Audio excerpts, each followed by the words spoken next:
Meet my mate, Vlad. Hey. Vlad the Dracul. Ready to go? Yeah.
Once again, road closures. Let's see how we're gonna get. Let's see if we're gonna get stuck this time. Trying to speak a little bit more quiet because, well, my mate's sleeping.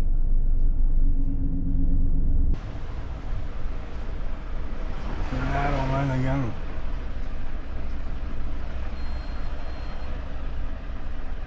Why is it so narrow?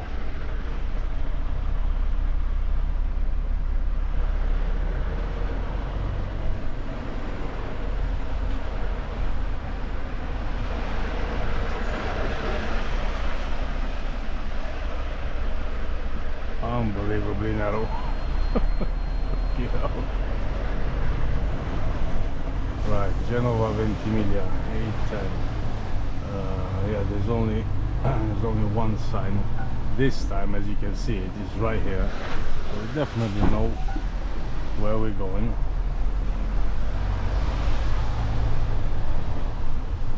We are clear under this bridge as well, 440.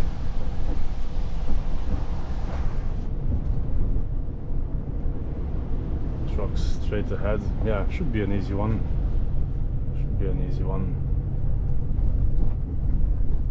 As long as I can still see signs, we're good.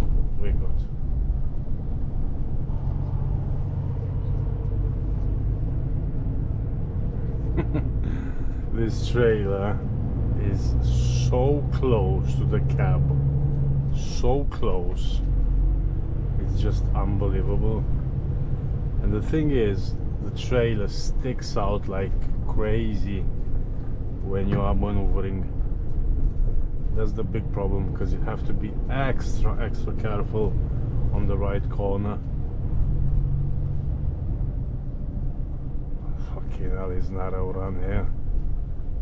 If you think B roads are narrow in the UK, just wait till you get to Italy. Just wait till you get here. It's unbelievable. You can't even like physically possibly fit between these two lines. I'm stepping on both lines, on the left and on the right. And once again we are going to these very nice picturesque villages in Italy, right by the coast. The sea is like literally right here on my right, and we can't see anything because it's dark.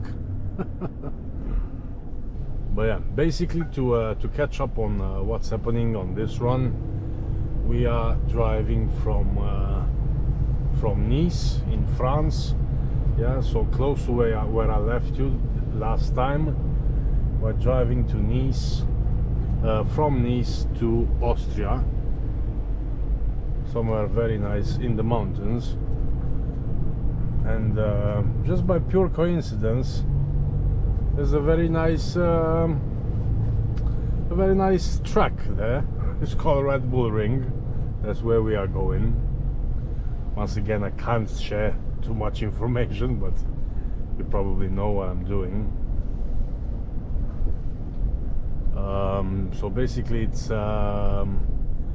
around, so what, I've got another 10.5 hours drive now left, and we've already set off from 2.5 hours, so it's gonna be 13 or 14 hour just drive time. Yeah, that's why we are double manned.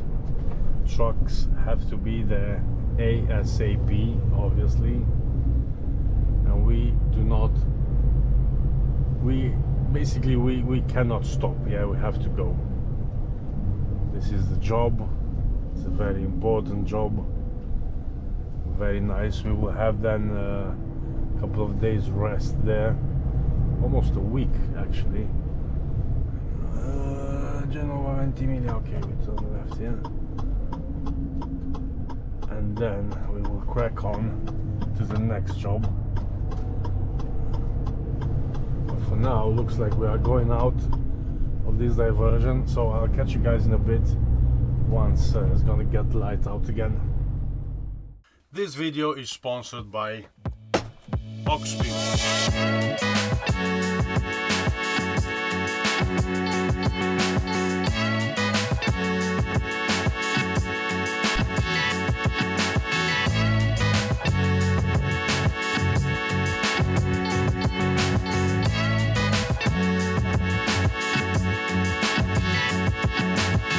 Roof lights, hood lights, LED bars, side lights, rear lights, LED bulbs, switch panels, you name it, they've got it.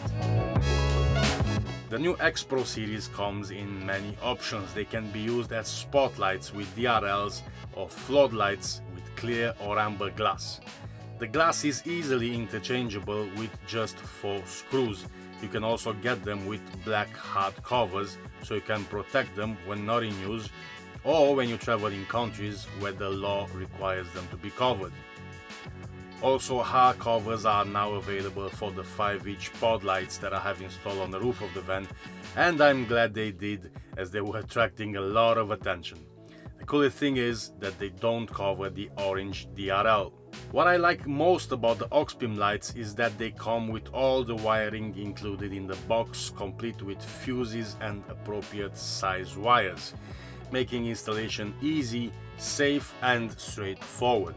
I have been using these lights for over 1 year, and I have to say they are incredible. I'm doing a lot of night driving when I'm in Europe with my van, as I like to beat the traffic, and I honestly giggle every time I light them up. They are insane. When camping out, the 3-inch X Pro series I have mounted on the sides are amazing. They put out a linear pattern with just enough floodlight, and the best thing is that they don't draw a lot of current, just a few amps, so they can be left on as long as I want to. They are a very good quality, and I'm sure they would last for years. Using code Raul15 will get you a 15% discount on all products from Oxbeam website. So if you want to stand out and have better vision, these are the lights you need. Visit oxbeam.com now. So in case you're wondering what's going on, the thing is, now that I'm rich and famous and I have a lot of money, I can afford to have someone to drive the trucks for me. So I'm just gonna sit here, film, and I don't know. Thank you for hiring me. No problem. You're hired. You got your coffee for today, so Thank you very much. yeah. Look what he did. Ce-am făcut? 4 vlăciși dioptrii. Stay away from me.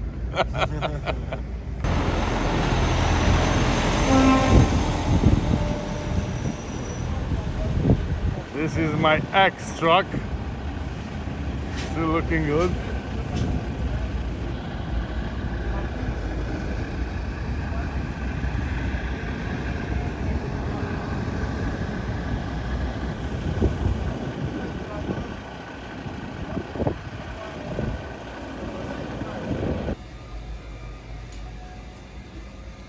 regular truck stop.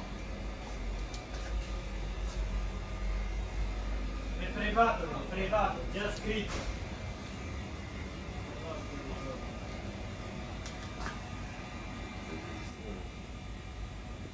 The toilet is closed. Toilet and restaurant. Just swapping the cards.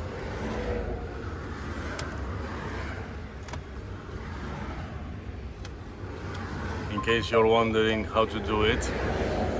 So this is how the new Renault looks. This is a 2024 model. You can see the dash is all digital compared to the last one I drove. Very similar to the old model. Let me just do the taco here. Just swapping out cards. I'm gonna put myself on work, entering the other card, and pretty much ready to go.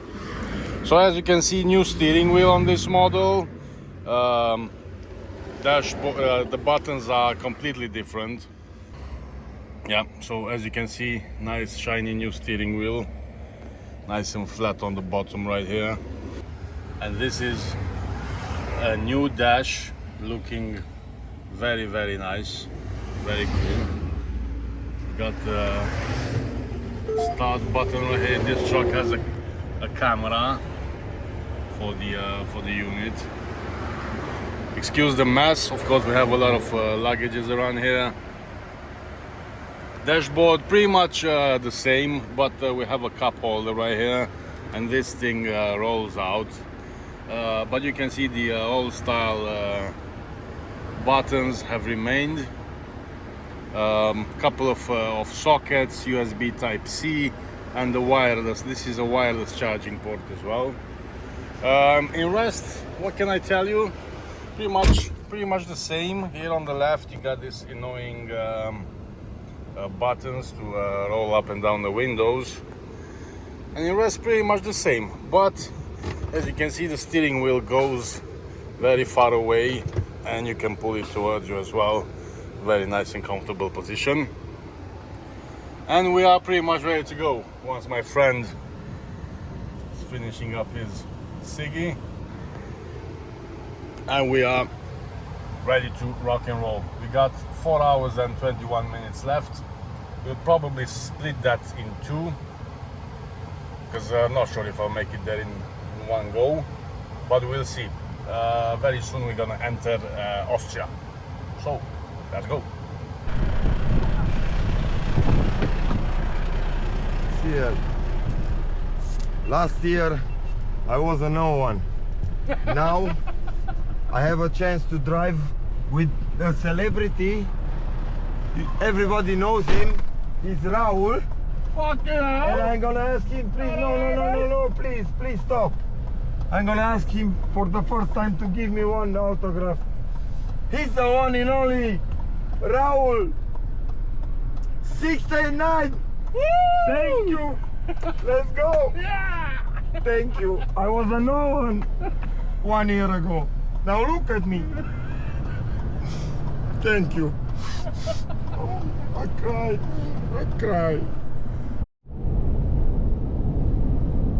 We are approaching Austria. Österreich. I've never been to this. I've never been on this road, so we are heading from Italy to Austria, and we're gonna enter. Where are we gonna enter? Tarvisio. Tarvisio is the last city or something. Last city in Italy. Last city in Italy. But very beautiful, as you can probably see. We are going. I don't know. We're going through the mountains or over the mountains. Through the valley. So I was just thinking, because I've never drove in a crew for about 9.5 years. And one advice, if I may, if you're gonna be driving in a crew with someone, just make sure you know the guy who you're driving with. You know him. You trust him. It's a good driver. You trust that he's clean and he doesn't snore and he doesn't piss you off, because Yeah, bad things can happen. That's one word of advice. Now, if you're not familiarized how this double man thing works, well, basically, I can drive for 4.5 hours, then jump in the passenger seat. He will drive for 4.5, then I can drive for 4.5, then he can drive for 4.5, and if we must, we will have another hour each. So basically both of us can drive 20 hours altogether.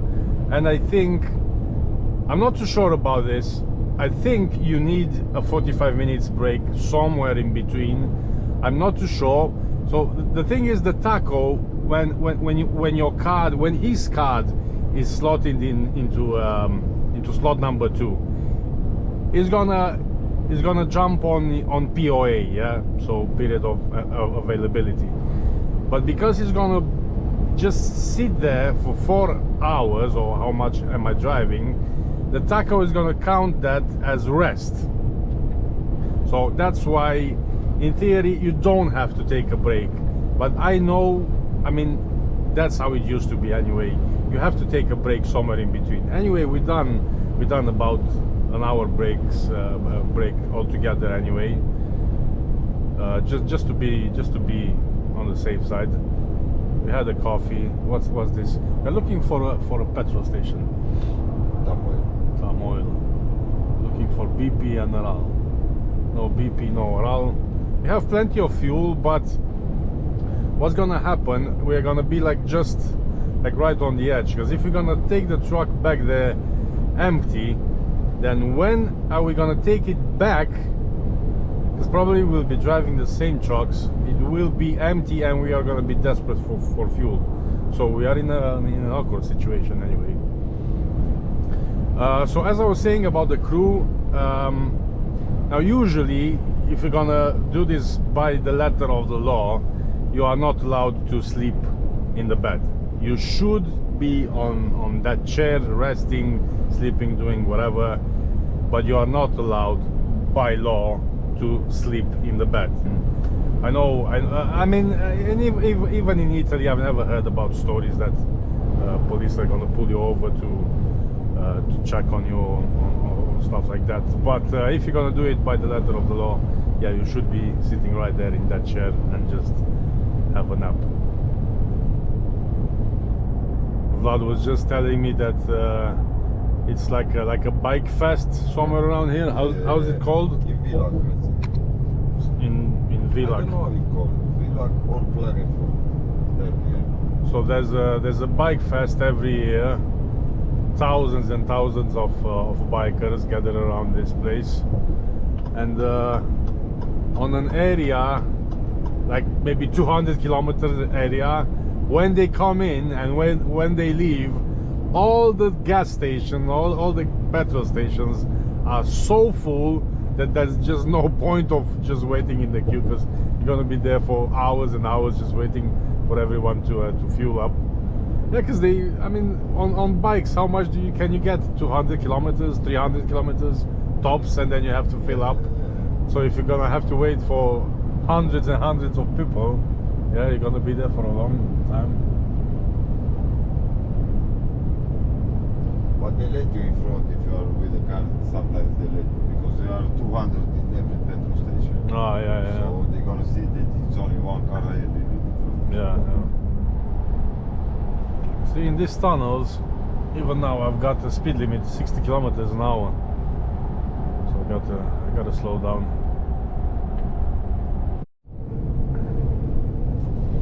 Very, very beautiful area.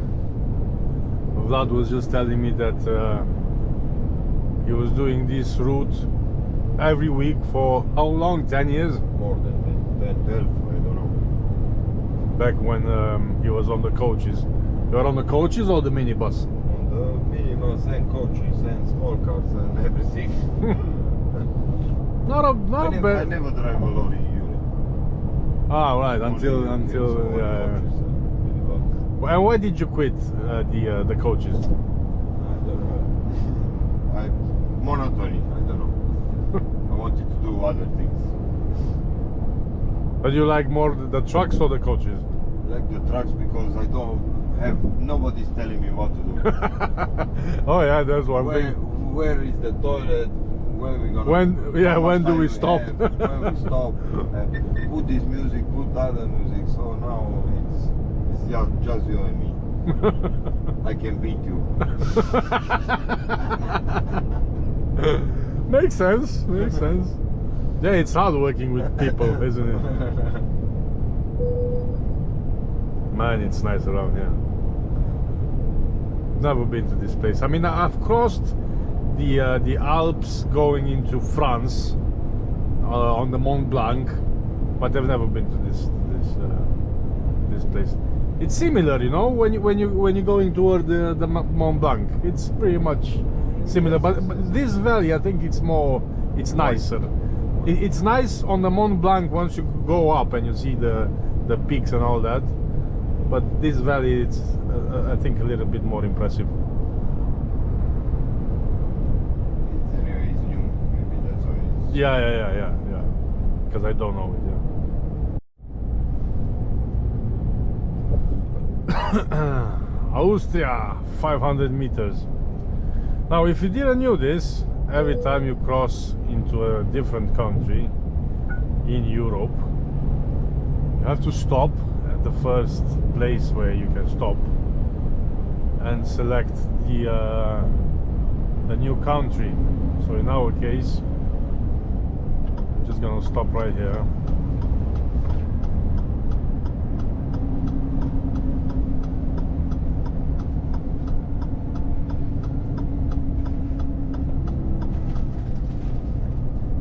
And what we have to do is go into the menu,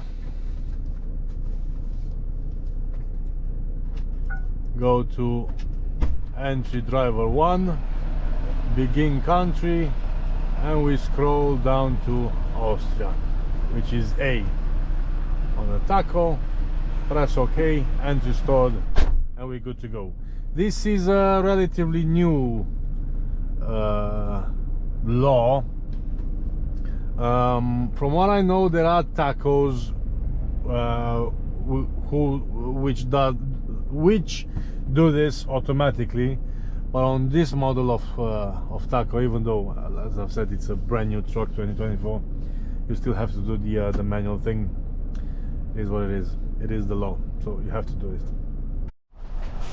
So we are going through mandatory control. Might be just weight check, you know, weight, height, width and length. I'm not sure. We got the documents ready. He's also taking his pants off just in case. I'm gonna stop the camera. I won't film now because I'm not sure what they're gonna ask us, so I'll see you in a bit. Yeah, so nothing happened. The main scale was shut. There was like another one of those mobile waypoints, but there was not a truck on that, so nobody told us anything. So we're just gonna crack on. Usually they get your weight probably and measured and all that, so we're fine.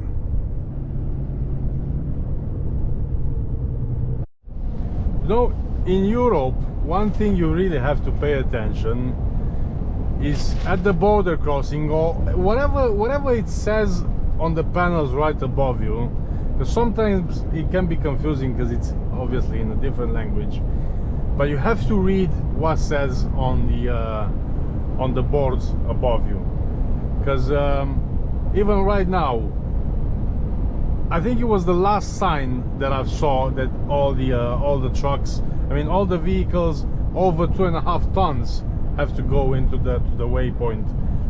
But I remember, I think it was like 8 or 9 years ago, the first time I've crossed the Mont Blanc.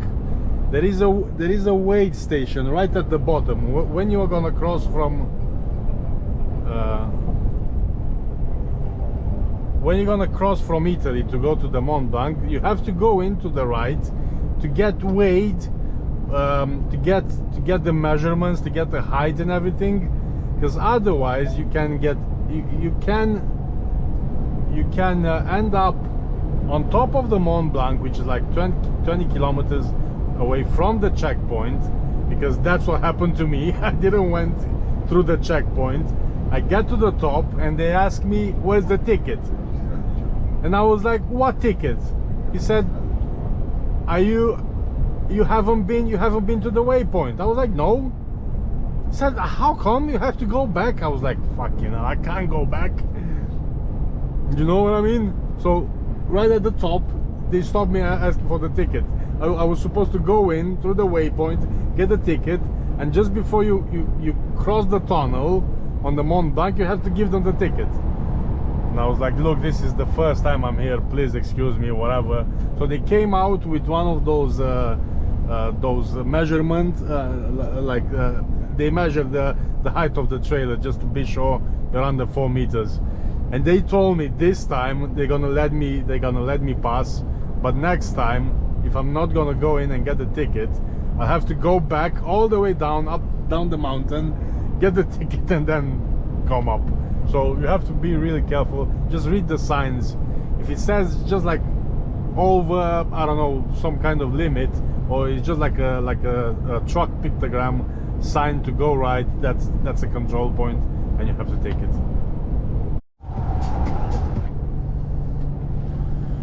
So my shift is almost officially over. Just having a coffee. Could use some rum in this coffee. Not a bad run, eh? No. All good. Yeah, all good. Perfect shiny days. A little bit of rain in Italy, but other than that, nice long ride. Nice long drive. Not bad at all. Couple of problems finding this this gas station. As I was saying, we had to use we had to find a BP. So in almost 1,000 kilometers from France all the way to the Côte d'Azur throughout Italy, there's no BP. We do have like a spare one for emergencies, but we did find this one in a little village, but we managed to make it through. Other than that, pretty good. Yeah.